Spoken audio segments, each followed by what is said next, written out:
예, 반갑습니다. 옆에 계신 분들과 오랜만에 또 일주일 만에 만나셨는데요. 반갑게 당신이 계셔서 행복합니다, 사랑합니다 고백하기를 주님의 이름으로 바랍니다.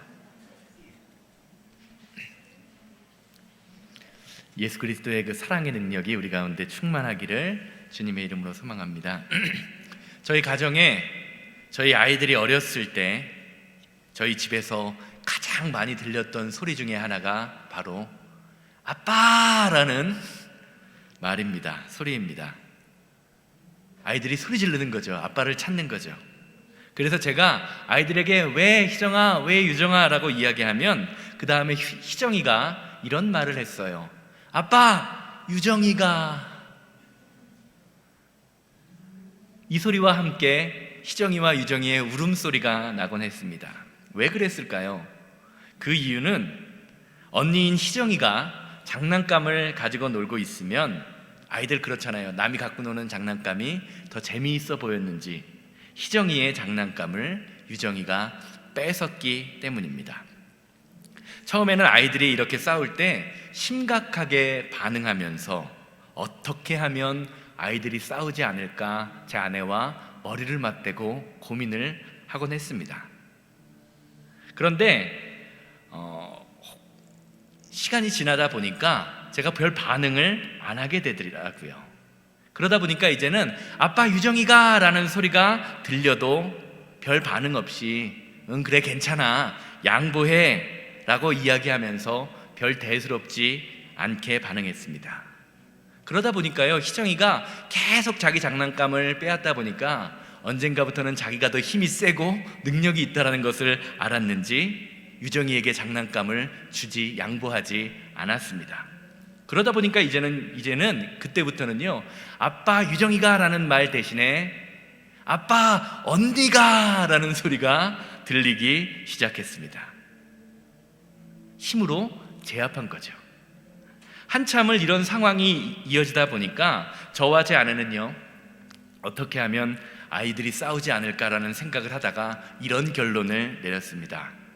그것은 아이들이 장난감을 가지고 싸우지 않게 똑같은 장난감을 2개를 사줘보자.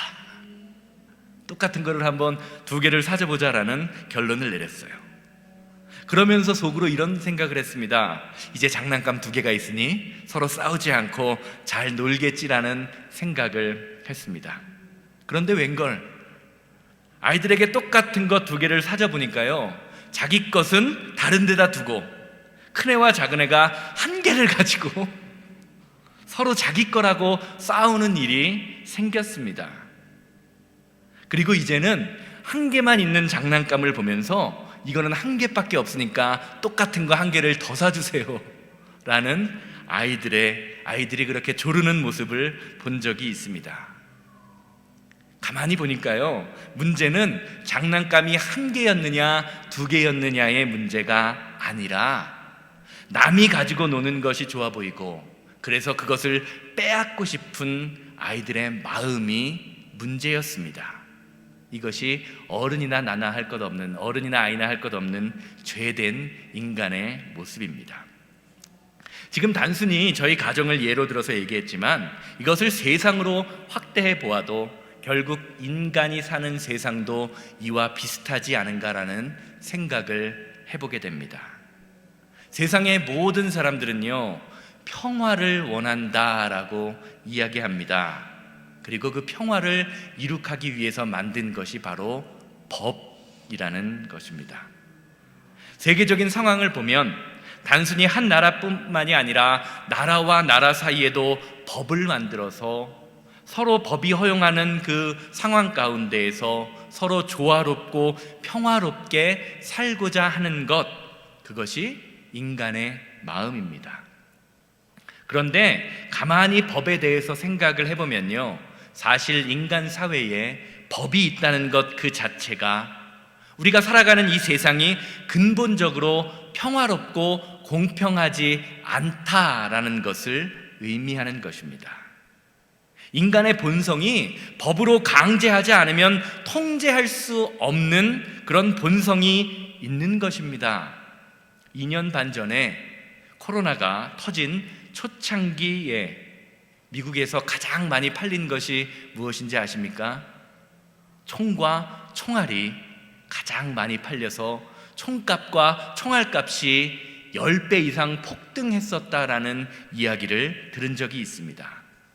바이러스가 심해지면 사람들이 정신을 못 차려서 남의 것을 빼앗는 폭동이 일어날지도 모르기 때문에 그 폭동 가운데서 나와 나의 가정, 우리 식구들을 지킬 수 있는 것이 바로 총과 총알이다라고 사람들이 생각했던 것입니다. 사랑하는 여러분, 여러분은 어떠십니까? 여러분은 여러분의 가정과 여러분의 사업장이 정말로 평화롭다, 안전하다라고 생각이 드십니까? 그렇다면 과연 여러분이 느끼는 평화, 여러분이 느끼는 안전함은 과연 무엇입니까? 많은 사람들이요, 강해지기 원합니다. 힘이 세지기 원합니다. 왜냐하면 강한 사람은요, 아무도 건드리지 못한다라고 생각하기 때문입니다. 그래서 할 수 있는 한 남들보다 더 많이 벌어서 모으고 많이 배우고 더 높은 곳에 올라가려고 하는 것이 인간의 모습입니다. 그리고 자신이 쌓아놓은 세상 것, 물질, 명예, 권력, 지식과 같은 것들이 나와 내 가정을 지켜줄 것이라고 생각합니다. 그런데 하나님께서는, 예수님께서는요, 이렇게 세상 것들로 자신의 평화를 지키려고 노력하는 사람들을 향하여 이렇게 말씀하십니다. 고린도전서 10장 12절입니다. 선줄로 생각하는 자 넘어질까 조심하라. 사랑하는 여러분, 성도는 오직 하나님만이 저와 여러분들의 삶의 보호자가 되심을 믿음으로 고백하는 사람입니다. 그렇게 성도는요, 오직 하나님의 말씀이 저와 여러분들의 삶 가운데 있을 때에만 그 삶이 넘어지지 않고 온전히 안전하게 바로 설 수 있는 것입니다. 이것이 성경이 저와 여러분들에게 가르쳐주는 진리입니다. 이 세상을 보십시오. 이 시대에 수많은 교회와 가정이 무너지고 있습니다. 왜냐하면 하나님의 말씀이 중심이 아니라 세상의 논리가 그 중심에 있기 때문에 교회와 가정이 무너집니다. 은연중에 많은 성도님들 마음속에요, 큰 교회는 좋은 교회다라는 생각이 자리 잡고 있습니다. 그래서 목사나 성도님들이나 가능한 한 교회를 크고 멋지게 만들려고 합니다.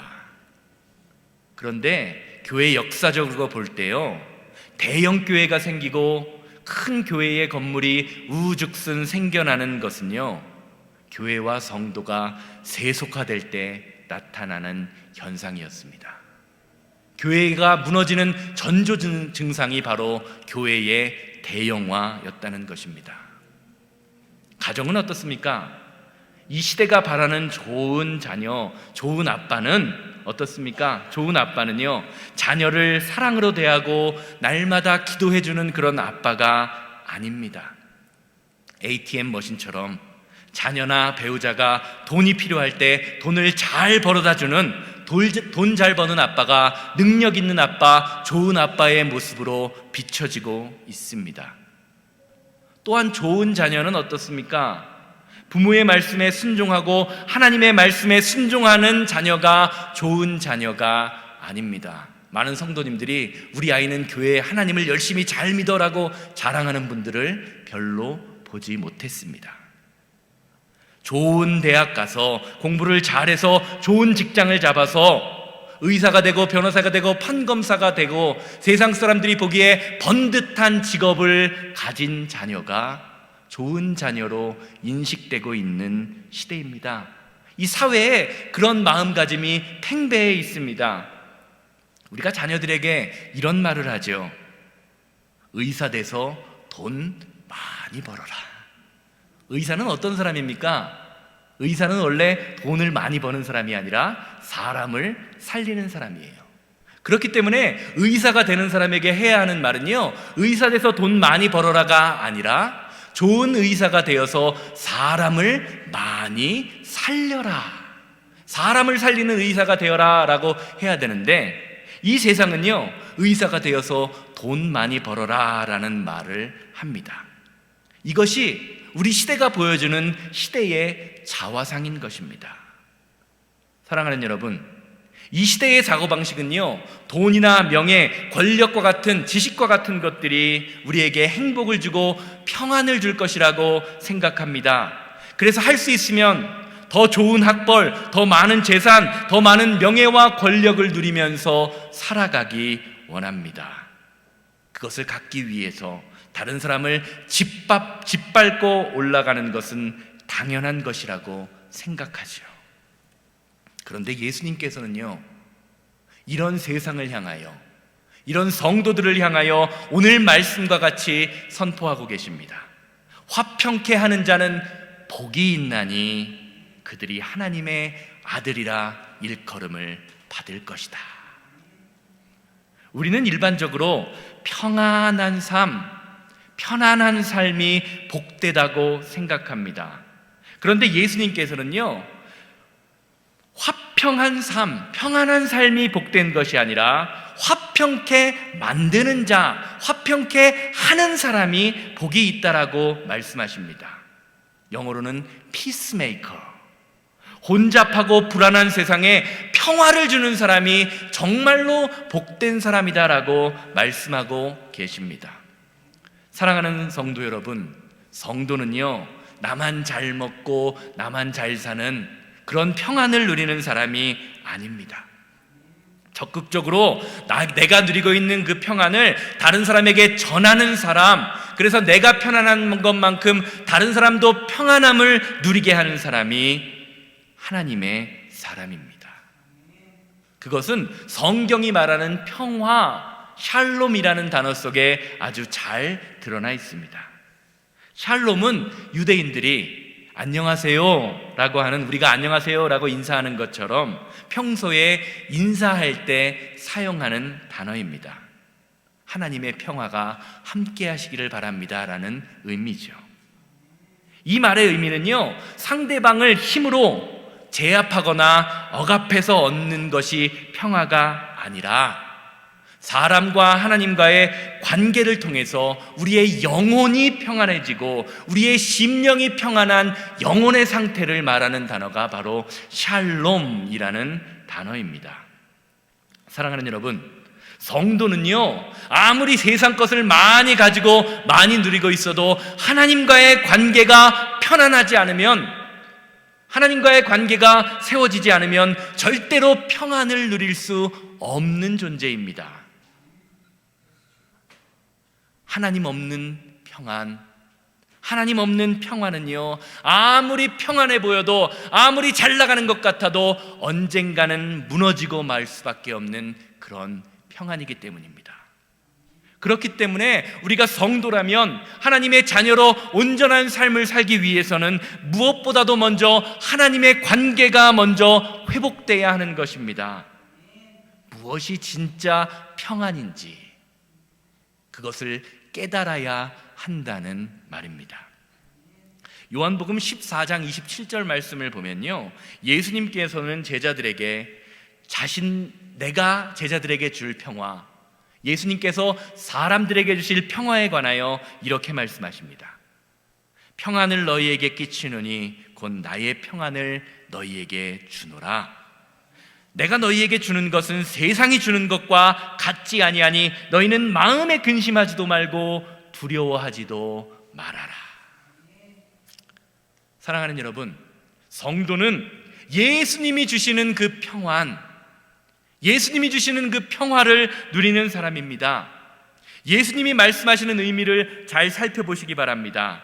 예수님은 우리에게요, 나의 평안, 즉 예수님이 지금 누리고 계시는 그 평안을 주시기를 원한다고 말씀하고 계십니다. 세상 사람들이 원하는 것이 아니라는 말입니다.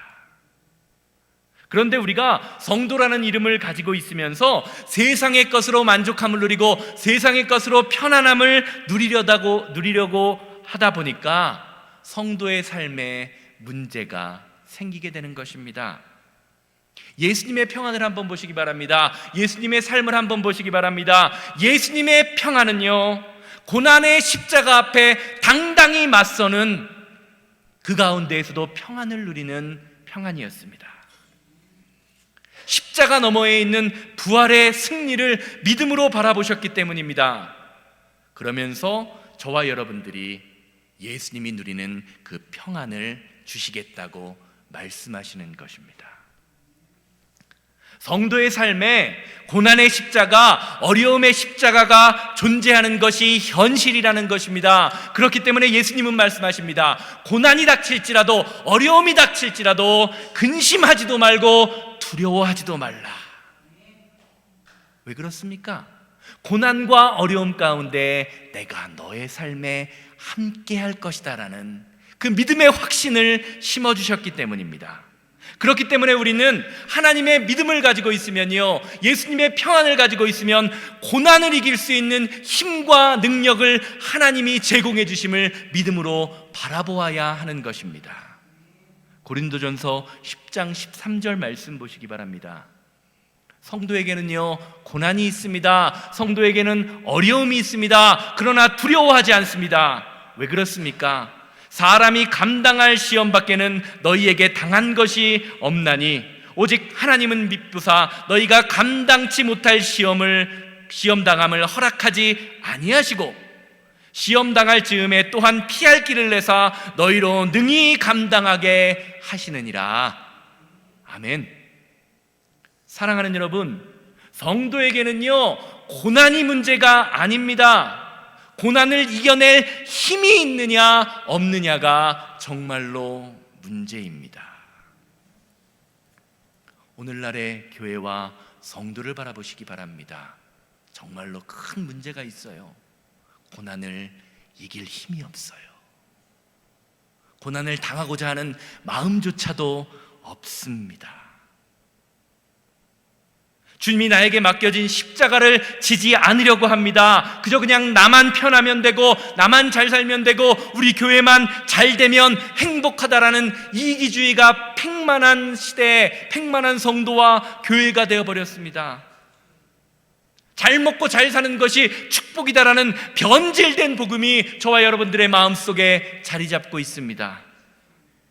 골로새서 1장 24절 말씀을 보면요, 사도 바울은 자신의 사역에 관하여 이렇게 증거하고 있음을 보게 됩니다. 나는 이제 너희를 위하여 받는 괴로움을 기뻐하고 그리스도의 남은 고난을 그의 몸된 교회를 위하여 내 육체에 채우노라. 사도 바울은요, 주님께서 자신에게 맡겨주신 고난, 즉 교회와 성도를 위하여 받는 괴로움이 기쁘다라고 증거하고 있습니다.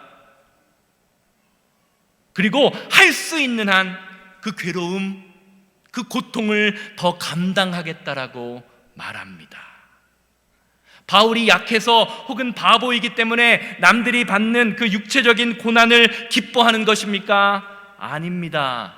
29절, 이어지는 29절 말씀을 보면 사도 바울이 고난을 기뻐하는 이유, 고난을 감당하고자 하는 이유가 나옵니다. 29절 보시기 바랍니다. 이를 위하여 나도 내 속에서 능력으로 역사하는 이의 능력을 따라 힘을 다하여 수고하노라. 사랑하는 여러분, 사도 바울이 예수님을 위하여, 성도를 위하여 당하는 고난을 기뻐했던 이유는요, 자신의 삶 속에서 능력으로 역사하시는 그 하나님을 경험하고 있기 때문입니다. 비록 나의 인생은, 나의 삶은 힘들고 어려운 고난 가운데 있지만, 아니, 일부러 주님의 고난, 주님의 십자가를 위하여 나아가지만 그 고난 가운데 주님이 주시는 평안과 능력을 경험하고 있다라는 것입니다. 십자가를 지면 질수록 하나님의 능력도 더 크게 나타났다는 것입니다. 사랑하는 여러분, 왜 이 시대의 교회가 힘이 없습니까? 왜 이 시대의 성도들이 힘이 없습니까? 오늘 사도 바울의 말씀에 비춰볼 때 고난의 십자가를 지려고 하지 않기 때문은 아닐까요?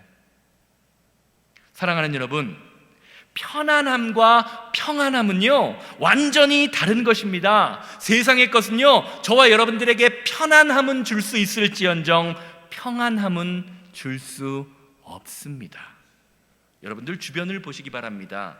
세상 것을 다 가진 것 같으면서도 불안함에 떨면서 수면제 없이는 잠 한숨도 잘 수 없는 그런 사람들이 얼마나 우리 주변에 많이 있습니까?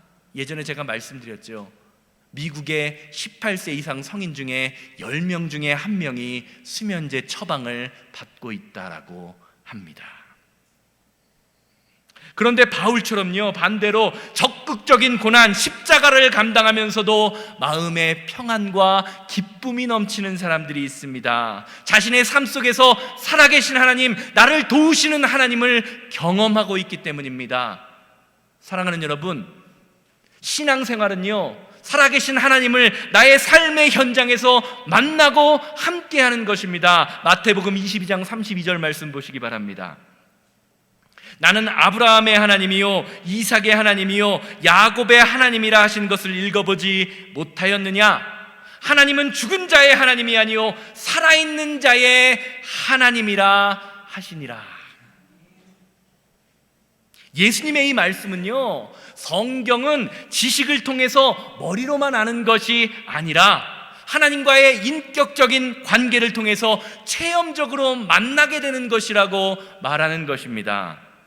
그것을 잘 보여주는 예가요 다윗과 골리앗의 전투의 이야기라고 할 수 있습니다. 사무엘상 17장 말씀을 보면요 다윗이 골리앗과의 싸움을 하기 전에 먼저 사울에게 나아가서 왜 이스라엘 백성들이 이렇게 두려움에 떨고 있느냐, 나는 저 하나님을 모욕하는 저 이방인을 도저히 두고 볼 수가 없다라고 이야기하면서 사울과 대화를 합니다. 그리고 내가 저 거인 골리앗과 맞서 싸우겠다고 이야기하죠. 그러자 사울이 다윗에게 이렇게 증거합니다. 17장 사무엘상 17장 37절 후반절이에요. 사울이 다윗에게 이르되 가라, 여호와께서 너와 함께 하시기를 원하노라. 가만히 보세요. 지금 사울이 골리앗을 두려워했던 이유는요 하나님을 아는 지식이 없어서가 아닙니다. 하나님에 관하여, 우리와 함께 하시는 하나님, 능력 있는 하나님에 관하여 잘 알고 있어요. 그런데 그의 삶을 통해서 살아계신 하나님은 만나고 있지 못합니다. 다윗과 함께 하시는 하나님에 대하여 고백하면서 남의 인생에 훈수 두고 있는 거예요. 자기 인생은 제대로 살지도 못하면서요. 다윗과 함께 하시는 하나님은 고백하지만 자신을 도우시는 하나님은 믿지 못하고 있습니다.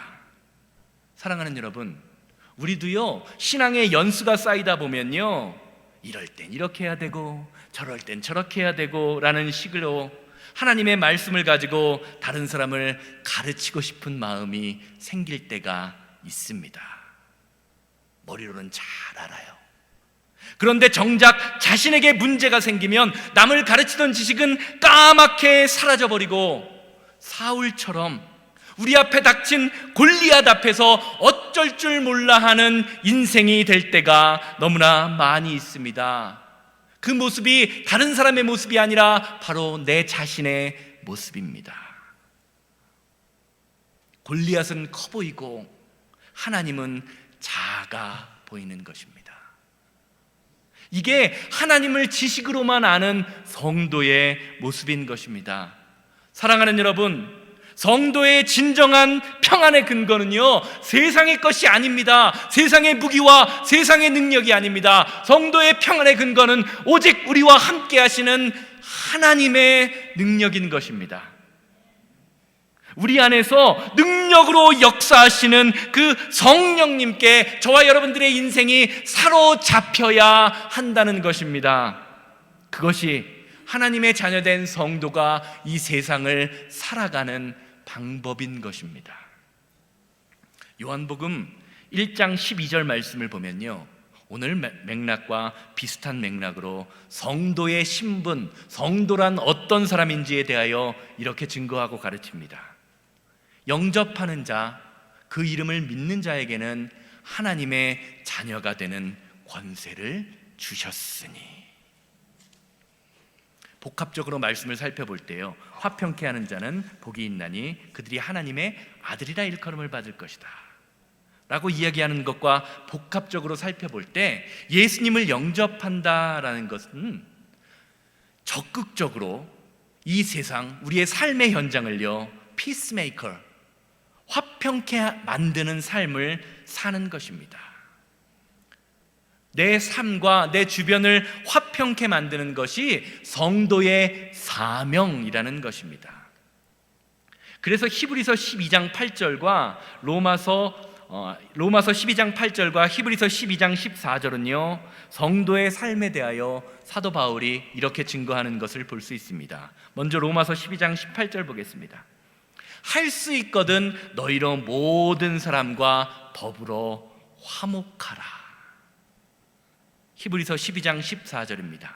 모든 사람과 더불어 화평함과 거룩함을 따르라. 이것이 없이는 아무도 주를 보지 못하리라. 우리가 이 세상을 살면서 하나님을 보는 방법이 있는데, 그것이 뭐라고 말하고 있습니까? 모든 사람들과 더불어 화평하는 것. 성경은요, 성도 간의 화평함과 거룩함 또한 연결되어 있다라고 말하고 있습니다. 다른 사람들과의 관계, 다른 사람과의 문제가요, 하나님과의 관계와 연결되어 있다는 것입니다. 사랑하는 여러분, 살면서 교회 안에서, 가정에서, 또한 주변 친구들을 미워해 보신 적이 있으십니까? 얼굴을 보면 다들 아름다운 얼굴을, 웃는 얼굴을 하셔서 생전 미워해 보신 적 없는 것 같은 얼굴인데요, 어떻습니까? 혹시 한 번이라도 미워해 보셨습니까? 그 미운 마음을 가지고 기도해 보셨나요? 예배해 보셨나요? 미운 마음이 있을 때 기도가 잘 되고 예배가 잘 되던가요? 서로 마음이 맞아서 사귐을 갖는 친목회 모임, 우리는 가끔 가입하기도 하죠. 친목회도요, 시간이 지나다 보면 마음에 안 드는 인간이 보입니다. 그렇잖아요. 내가 좋아서 가입한 건데도요, 내가 좋아하는 사람들과 모였는데 서로 관계를 맺다 보면 마음에 안 드는 꼬라지가 보입니다. 그렇다면 나이, 성격, 직업, 모든 것이 다른 사람이 모인 교회는 과연 어떨까요? 로마서 12장 8절에서 이렇게 말하죠. 할 수 있거든 너희로 모든 사람과 더불어 화목하라. 할 수 있거든 이라는 말은요, 그만큼 교회 안에서 성도와 성도 간에, 성도와 성도 사이에 화목하는 것이 쉽지 않다라는 것을 전제로 합니다. 그렇지만 그 단어 속에는요, 우리가 화평케 하는 자로서의 사명을 감당하면서 적극적으로 화평케 하려고 노력하기만 하면 주님이 그 마음을 다스려 주셔서 화평케 하는 사람, 화목을 만드는 사람이 될 수 있다라는 것 또한 이 단어 속에 포함되어 있는 것입니다. 사랑하는 여러분, 교회는 주님 안에서, 주님의 말씀을 따라서 모든 사람과 더불어 화목을 만들어내는 곳입니다. 그렇기에 마음에 안 드는 인간이 있으면 그 인간을 나무라고, 그 인간을 비난하고 헐뜯을 것이 아니라 내가 변하면 됩니다. 내가 먼저 용서하고, 내가 먼저 손 내밀고, 내가 먼저 이해하고, 내가 먼저 다가가는 그 사람이 바로 화평케 하는 사람이기 때문입니다. 사랑 없다 이야기하기 전에 먼저 사랑해 보세요. 나를 알아달라고 이야기하기 전에 내가 먼저 다른 사람을 알아주고 다른 사람을 높여 보시기 바랍니다. 어떤 현상이 일어나는가? 이것이 바로 화평케 하는 자의 모습입니다. 결론적으로 말씀드리겠습니다. 예수님이 말씀하신 팔복, 특별히 오늘 말씀, 화평케 하는 자는 복이 있나니 그들이 하나님의 아들이라 일컬음을 받을 것이며. 아멘이죠. 참 좋은 말씀입니다. 누구나 화평케 되기를 원합니다. 그런데 오늘 말씀을 반대로 생각해 보면요, 저와 여러분들이 성도로서 적극적으로 세상을 화평케 만들지 못하면 아무도 저와 여러분들 그리고 교회가 하나님의 자녀인지 알 수 없다라는 것 또한 반대로 기억해야 할 것입니다. 오늘날 교회를 보면요, 많은 교회가 세상으로부터 환영받지 못하고 있습니다. 교회가 세상을 걱정해야 되는데 세상이 교회를 걱정하고 있는 상황이 바로 이 시대의 교회의 모습입니다.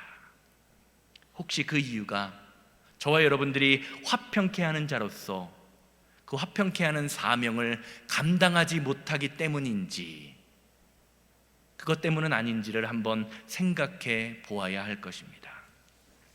밖에서는요, 겸손하고 아주 성실한 그리스도인인 남편이 가정에서 부인과 가족들에게 아주 짜증을 많이 내는 그런 사람이 있었다라고 합니다. 그런데 어느 날 하나님의 말씀에 은혜를 받아서 평소 자신이 맨날 짜증을 내도 조용히 묵묵히 받아주는 아내에게 고마운 마음이 들었대요. 그래서 그 아내에게 화해의 제스처를 취하며 이렇게 이야기했다고 합니다.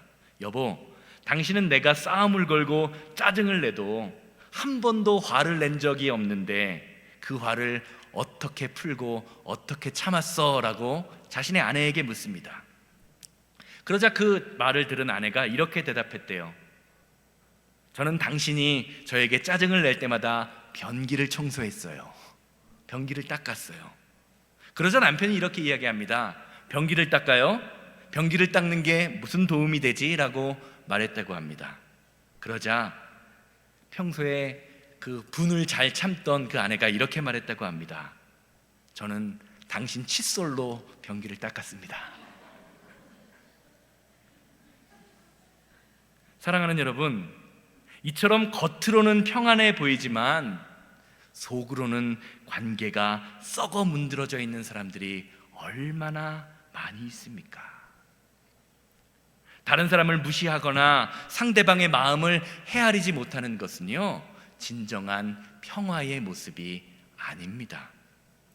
진정한 평화는요, 내가 화난 것을 풀기 위해서 다른 사람을 무릎 꿇리는 그러한 평안이 아니라 내 앞에 무릎 꿇고 있는 사람을 일으키게 하는 것, 그래서 나와 동등한 위치로 그 사랑을 느끼게 하는 것이 진정한 평안, 예수님이 주시는 평안의 모습입니다. 그렇게 참된 평안은요, 내 힘과 노력으로는 불가능합니다. 오직 하나님의 은혜로만 가능합니다. 이런 점에서 화평케 하는 자가 되는 것은 내가 먼저 하나님께로부터 온 평안, 하나님으로부터 온 은혜를 적극적으로 다른 사람들에게 나누고 베푸는 삶을 살아가는 사람만이 누릴 수 있는 축복입니다. 우리는요, 기도의 능력은 알지만 기도하지 않는 사람을 기도의 사람이라고 부르지 않습니다. 찬송을 어떻게 하는지 알지만 찬송하지 않는 사람은 절대로 찬송의 사람이 될 수 없습니다. 마찬가지로 하나님이 주시는 화평이 무엇인지 머리로는 알지만 화평을 위하여 노력하고 애쓰지 않는 사람은요, 절대로 화평케 하는 자, 오늘 예수님이 말씀하시는 피스메이커가 될 수 없음을 기억하시기 바랍니다. 사랑하는 여러분, 여러분은 여러분의 삶에서 피스메이커가 되기 원하십니까? 아니면 트러블메이커가 되기 원하십니까? 오늘 말씀을 따라서 이번 한 주간도 여러분들의 삶에서 적극적으로 주님이 주시는 화평과 은혜를 나눔으로 여러분들의 삶에서 하나님의 자녀된 능력, 하나님의 자녀된 권세를 이 세상에 나타내시는 새생명교회와 성도님들이 되시기를 주님의 이름으로 소망합니다. 기도하겠습니다.